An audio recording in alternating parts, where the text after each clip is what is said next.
ಯಾವ ಗುಳಿ ನೀವೆತ್ತಕ್ಕೆ ಬಂದಿದ್ದೀರೋ ಆ ಗುಳಿ ಸತ್ ಯಾವುದೋ ಕಾಲ ಆಗೋಯ್ತು. ಈ ಗುಳಿನ ಹೊಡೆಯೋದಕ್ಕೆ ಇಷ್ಟು ಜನ ಬೇಕಾಗಿಲ್ಲ. ಯಾವನಾರು ಒಬ್ಬ ಬಂದು ಸೈಲೆಂಟ್ ಆಗಿ ಹಾಕೋಗ್ಬಿಡಿ. ಇವಳನ್ನ ಡಿಸ್ಟರ್ಬ್ ಮಾಡ್ಬೇಡಿ. ಗುಳಿ, ನೀನ್ ಜೈಲಿಂದ ಆಚೆ ಬರ್ತಿದ್ದಂಗೆ ನಮ್ಗೆ ನೆಮ್ಮದಿ ಕೆಡಿಸಿ ನಮ್ಗೆಲ್ಲ ಸ್ಕೀಮ್ ಹಾಕ್ತ್ಯಾ, ನಮ್ದಕ್ಕೆಲ್ಲ ಒಂದು ಗತಿ ಕಾಣಿಸ್ತೀಯಾ ಅಂತ ನಾವ್ ಅಂದ್ಕೊಂಡ್ರೆ ಯಾರೇತು ಕಿತ್ತೋಗಿರೋ ಒಂದು ಸ್ಕ್ರಾಪ್ ಹುಡುಗಿನ ಎತ್ಕೊಂಡು ತಿರುಗ್ತಾ ಇದೆಯಲ್ಲ.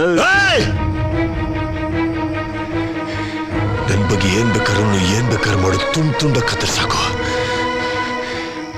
ಅವಳ ಬಗ್ಗೆ ಏನಾದ್ರೂ ಹೇಳ್ದ್ಯೋ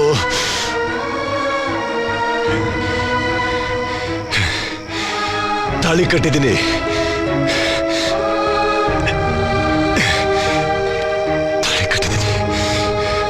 ಜೀವ ಹೇಳು, ಈ ಗೂಳಿನ ಬದಲಾಯಿಸಿ ದೇವತೆ ಹೇಳು. ಇವಳಿನ ಸ್ಕ್ರಾಪ್ ಅಂತೀಯಲ್ಲ ನನ್ನ ಮಗ, ನೀನೆಂತ ದೊಡ್ಡ ಸ್ಕ್ರಾಪ್ ಅಂತ ನೋಡ್ಕೊಂಡಿದ್ಯಾನೋ ಫಯಾಜ್. ಇಲ್ಲಿರೋ ಅವನಾರು ಒಬ್ಬ ನನ್ನ ಮಗ ನೆಮ್ಮದಿಯಾಗಿದ್ದೀರಾ? ಪಕ್ಕದಲ್ಲಿರ್ಬೇಕಾಗಿರೋ ಹೆಂಡ್ತಿನ ಕರ್ಕೊಂಡೋಗಿ ತಾಯಿ ಮನೇಲಿ ಬಿಟ್ಬಿಟ್ಟು ಬರ್ತೀಯ. ಎತ್ತಿ ಆಡಿಸ್ಬೇಕಾಗಿರೋ ಮಕ್ಕಳನ್ನ ಕರ್ಕೊಂಡೋಗಿ ಅಕ್ಕನ ಮನೇಲಿ ಬಿಟ್ಬಿಟ್ಟು ಬರ್ತೀಯ. ಯಾವತ್ತಾದ್ರೂ ಒಂದಿನ ನೆಮ್ಮದಿಯಾಗಿ ಭಯ ಇಲ್ಲದೆ ನಿನ್ನ ಹೆಂಡತಿ ಪಕ್ಕ ನಿದ್ದೆ ಮಾಡಿದ್ಯಾ ಫಯಾಜ್? ಬದುಕಬೇಕು ಅನ್ನೋ ಆಸೆಯಲ್ಲಿ ಎಲ್ಲ ಯಾವತ್ತೂ ಬಿಟ್ಟಾಕ್ಬಿಟ್ಟು ಸುಮ್ಮನಾಗ್ಬಿಟ್ಟೆ. ಆದ್ರೂ ಇವತ್ತು ಸಾತರ ಬಂದು ನನ್ನ ಎದುರುಗಡೆ ನಿಂತ್ಕೊಂಡಿದ್ದೀರಾ. ಈ ಲಾಂಗು ಯಾರು ನೆಮ್ಮದಿಯಾಗಿರಕ್ಕೆ ಬಿಡಲ್ಲ ಫಯಾಜ್. ಇವತ್ತು ನನ್ನೆತ್ತಕ್ಕೆ ನೀನು, ನಾಳೆ ನಿನ್ನೆತ್ತಕ್ಕೆ ಇನ್ನೊಬ್ಬ. ಈಗ ಗುಳಿ ಮುಗಿಸ್ಬೇಕು ತಾನೆ?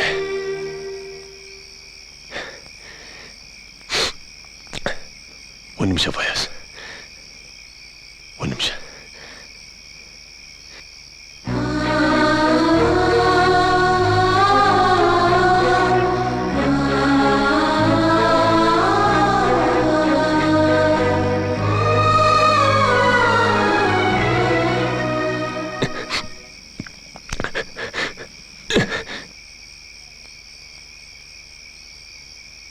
ನಿಮ್ಮಲ್ಲಿ ಯಾರಾದ್ರೂ ಒಬ್ಬರು ಬಂದು ಸೈಲೆಂಟಾಗಿ ನಾನು ಎತ್ತು ಬಿಡಿ.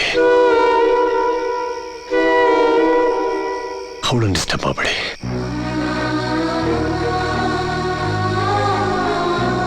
ತುಟಿ ಪಿಟಿಕ್ಕನಲ್ಲ.